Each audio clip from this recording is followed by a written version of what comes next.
In working with clients on the autism spectrum, what I see pretty much 100% of the time is the individual's tendency to chronically get lost in thought, usually stressful thoughts. The autistic brain is very rarely paying attention to what's going on in the present moment. Oftentimes, the individual is either ruminating about a past stressful event or worrying about the potentiality of a future stressful event, or they're simply experiencing stress in the present moment, the event that's occurring now. And the only reprieve they get from being lost in this rabbit hole of random stressful thinking is to get lost mentally in their special interest or their preferred activity. They're rarely at peace in the present moment, unless the present moment involves their mental engagement with their preferred activity. Now, we all have random unwanted thoughts that show up in our head without permission. We call these automatic thoughts. But when I work with individuals on the spectrum, I have just gathered a ton of anecdotal evidence from personal reports that their brain seems to run on autopilot without their permission pretty much 24/7. You know, we don't have to beat our heart. It beats without us putting forth any effort. In the same way, it appears that the autistic brain thinks without the individual putting in effort towards thinking. In other words, he's no longer in charge of his thoughts, rather his thoughts are in charge of him. He is literally a prisoner of chronic intrusive thinking patterns. And this translates to chronic anxiety to one degree or another, which in turn leads to the strong need to reduce the anxiety, which usually comes in the form of distraction through the use of a preferred activity or a preferred thought stream. Okay, we have another question here. She states, my partner has high functioning autism. When I talk to him about something that's important to me, he will zone out or he will pretend to be paying attention. But I always know when he has not heard me because he won't follow through with what he said he was going to do. He will agree to do something, but later will not complete the task. Well, what could be going on here and what I see most often is brain overload. And what I mean by that is the people with high functioning autism, they're people that are living in a verbal world, but they're actually visual learners. And so in the event that you are giving him too much information and maybe you're upset with him and you're droning on, to use a sarcastic term, for 10 or 15 minutes or more, he's going to reach data overload.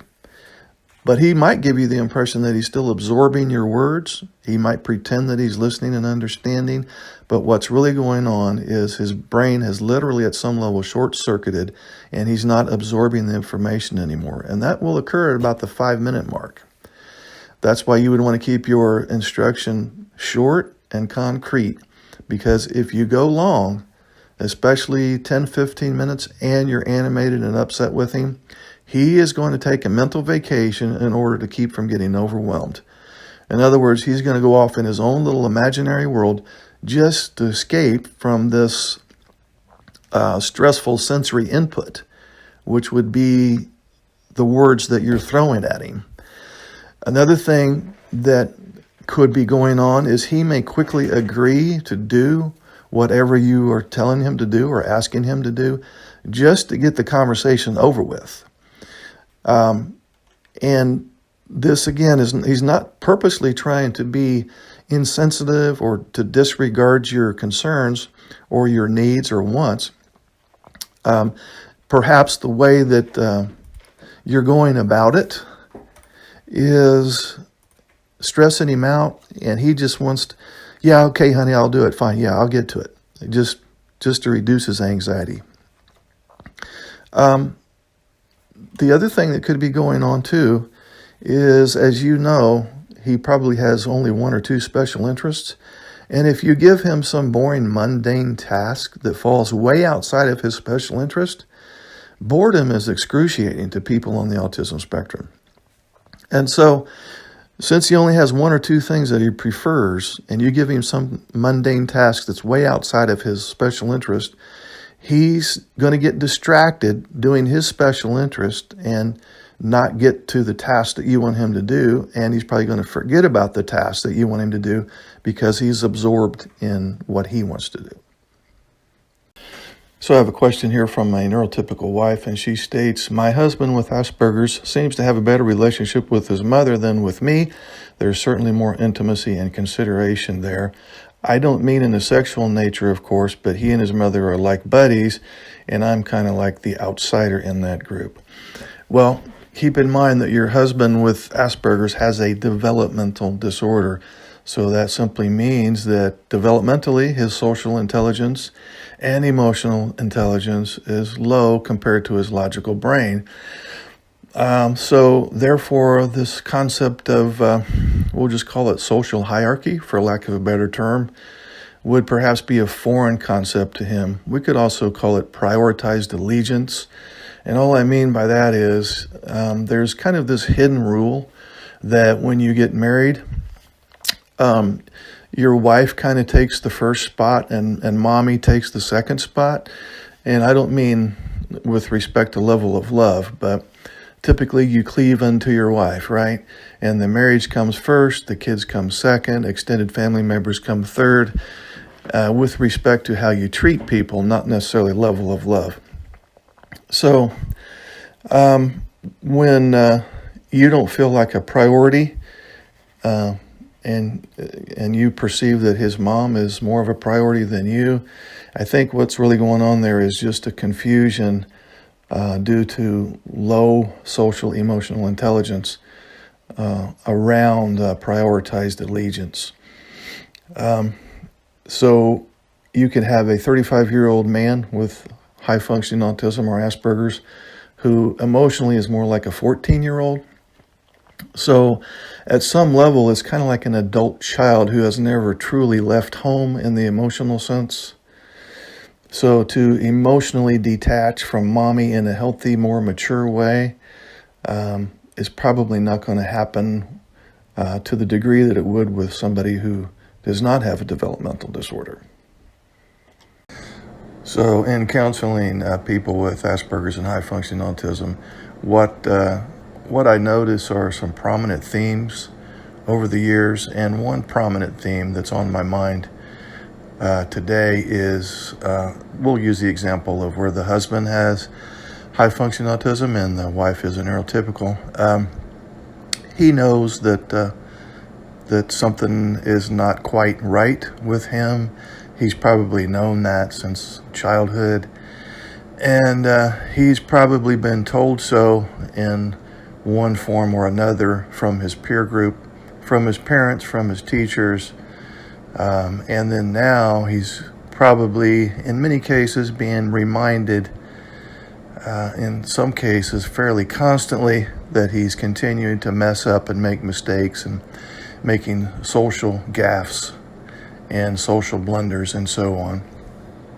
And of course he's going to get defensive, but what happens over the years is he gets pretty much worn down with what I'm just going to call low-grade toxic guilt. And I'm saying low-grade because it's operating at such a small level that it's almost undetectable. And I'm calling it toxic in that he knows that he has made numerous mistakes, and he has, in many cases, tried to correct those mistakes to no avail. So toxic guilt is different than healthy guilt. Healthy guilt is, yes, I've made this mistake. I recognize I made this mistake. It wasn't intentional. I'm going to rectify that. I intend not to make that same mistake again. Toxic guilt, though, is I'm always making mistakes. And even when I try to undo past mistakes, I seem unable to do so. I keep repeating the same mistakes over and over and over again, and the people closest to me tell me so.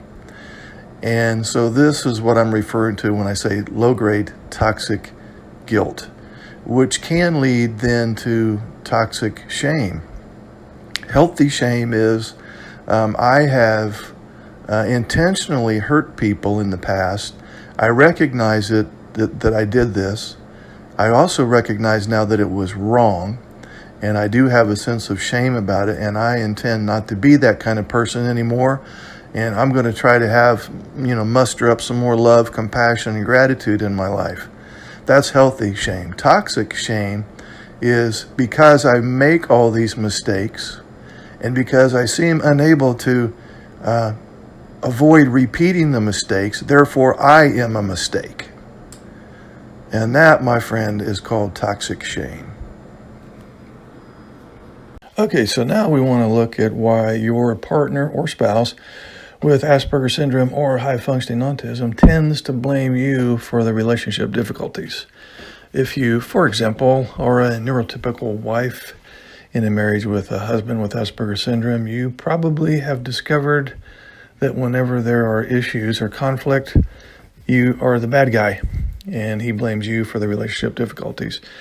And you may have had the thought many times, he is such a selfish, insensitive, uncaring bastard. And what if I were to tell you that that's probably not the case? Rather, the fact that he's not responding the way you would hope is due to one of the traits that he suffers from. We're specifically talking about theory of mind deficits. So let's look at that briefly. Theory of mind is an important social cognitive skill that involves the ability to think about mental states, both your own and those of others. It involves the ability to attribute mental states, including emotions, desires, beliefs, and knowledge. Not only does the theory of mind involve thinking about thinking, but it also refers to the ability to understand the ability to understand that others' thoughts and beliefs may be different from your own, and to consider the factors that have led to those mental states.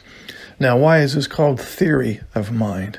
Well, psychologists refer to this as a theory of mind because our beliefs about what might happen or what might be going on in another person's head are just that, theories. They're kind of educated guesses. While we make predictions, we can definitely make predictions, but we have no direct way of knowing exactly what a person might be thinking or what their motivations might be. All we can rely on is our own theories or hypotheses that we develop based on what people say, how they act, what we know about their personalities, and what we can infer about their intentions. So why is this theory of mind stuff so important? Well, the emergence of a theory of mind is really critical during the developmental process. Very young children tend to be more egocentric, as I'm sure the parents in here are aware of, and are often unable to think about the mental states of others. Now, as people age, their theory of mind does emerge and continues to develop. So forging a strong theory of mind plays an important role in our social worlds as we work to understand how people think, to predict their behavior, to engage in social relationships, to solve interpersonal conflicts, and so on. So in order to interact with other people, it's important to be able to understand their mental states and to think about how those mental states might influence their actions. So in other words, you connect your guesstimate about what they're thinking with your guesstimate about how they may act based on their thinking. And this is all stuff that you do at a very unconscious level as a neurotypical. These things come about almost at just automatically. It's a natural state of mind, not so much with people with Asperger's. Theory of mind allows people to infer the intentions of others, as well as to think about what's going on in someone else's head, including hopes, fears, beliefs, expectations, and so on. So social interactions, as you know, can be very complex, even for neurotypicals, and misunderstandings can make them even more complex and confusing. By being able to develop accurate ideas of what other people are thinking, or at least fairly accurate ideas, we're better able to respond accordingly. So here is the problem. People with Asperger's and high functional autism have great difficulty with this theory of mind business.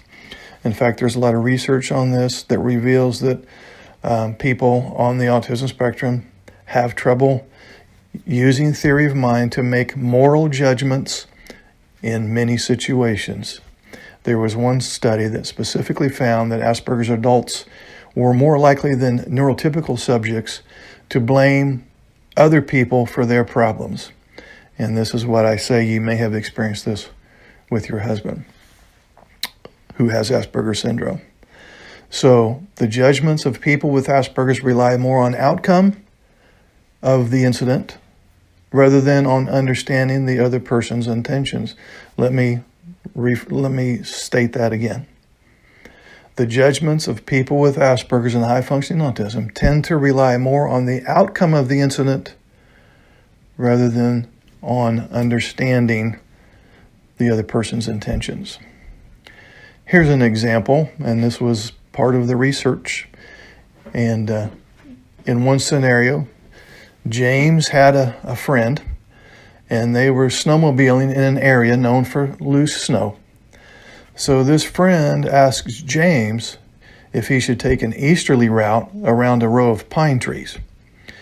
And James had looked it up, and he did a little quick analysis while they were on the slopes, and he found out that they had an alert that avoiding the west slope was the safest way to go. And so he told his friend that going, the east route would probably be okay. So the friend takes off in that direction, but unfortunately starts an avalanche, which quickly overtook him and buried him alive.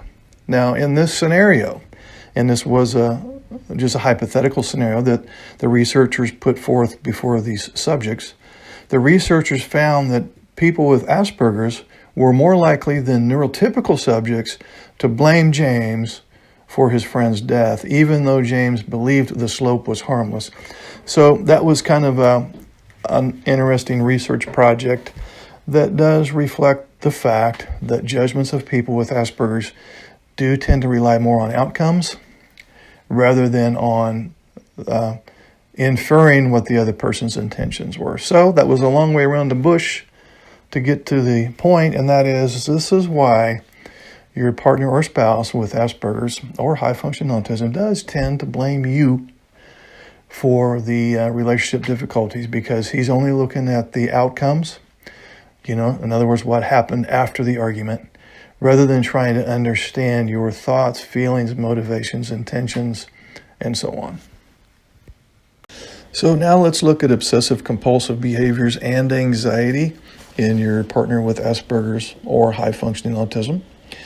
Obsessive compulsive issues, also referred to as rituals, rigidity, perseverations, or black and white thinking, originate in the Asperger's individual's difficulty understanding the world around him. This creates anxiety, which is the underlying cause for his obsessive compulsive behaviors. You will see anxiety in many different ways, depending on how he manifests it. Some people on the autism spectrum will show anxiety in very obvious ways, for example, a shutdown. Others will show it by trying to control the situation and bossing people around. Some may yell, scream, and even have an adult temper tantrum. Others may just act silly. So no matter how your partner displays his anxiety, you need to recognize that it's there and not assume that it's due to some other cause. For example, he's just trying to be purposefully malicious. Anxiety can occur for the smallest of reasons, so don't judge anxiety-producing situations by your own reaction to an event. Your Asperger's partner will be much more sensitive to situations than you will be, and often there will be no logical reason for his anxiety.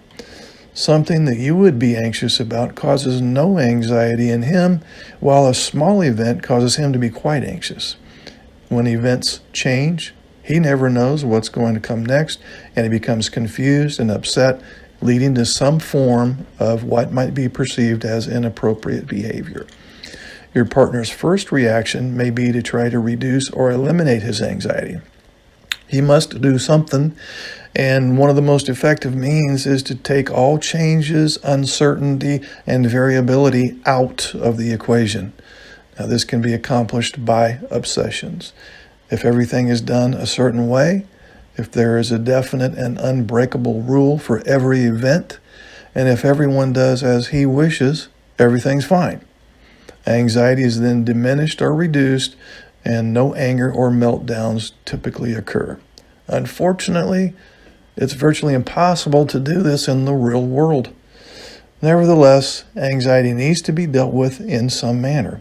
If you, the neurotypical spouse, move ahead before the anxiety has been diminished, it will continue to be a significant interfering factor.